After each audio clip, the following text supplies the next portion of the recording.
तर मी थोड्याच दिवसात म्हणतेय साड्यांचं दुकानच टाकावं. तर हे मी असं का म्हणते हे मी तुम्हाला पुढे गेल्यावरती सांगते. आणि तुम्हाला तर माहितीच आहे मी पुण्याला मामाकडे आलीये. आणि मग घरी निघताना आम्ही पहिल्यांदा तर मावशीच्या घरी गेलो. मावशीने तिचं घर खूपच छान डेकोरेट केलेलं, तर ते मी तुम्हाला दाखवते. तर हा होता हॉल, जो की मला सगळ्यात जास्त आवडला. आणि ही माझ्या मावशीची रूम, ती पण मला खूप जास्त आवडली. आणि हा बाहेरचा व्ह्यू, तो पण मला खूप आवडला. आणि सगळ्यात जास्त मला हा कॉर्नर आवडला. आणि ही आहे माझ्या दादाची रूम, ती पण खूपच जास्त भारी होती. आणि मग मावशीकडे नाश्ता वगैरे करून आम्ही बारामतीला यायला निघालेलो.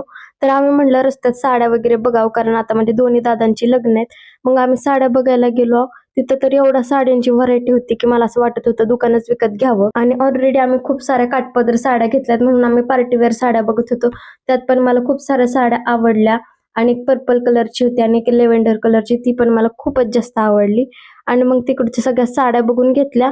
आणि मग नंतर मम्मी पण तिच्यासाठी साड्या बघत होती. सगळ्या साड्या वगैरे बघून आम्ही घरी आलो. बघून म्हटलं मी घेतलं तर काय नाही मी, कारण मला एवढ्या सगळ्या साड्या वगैरे बघितल्या ना, मला खूप जास्त कन्फ्युजन होतं आणि शेवट मी काहीच घेत नाही. तर आजच्या पुरतं एवढंच. भेटूयात आपण पुढच्या व्लॉगमध्ये.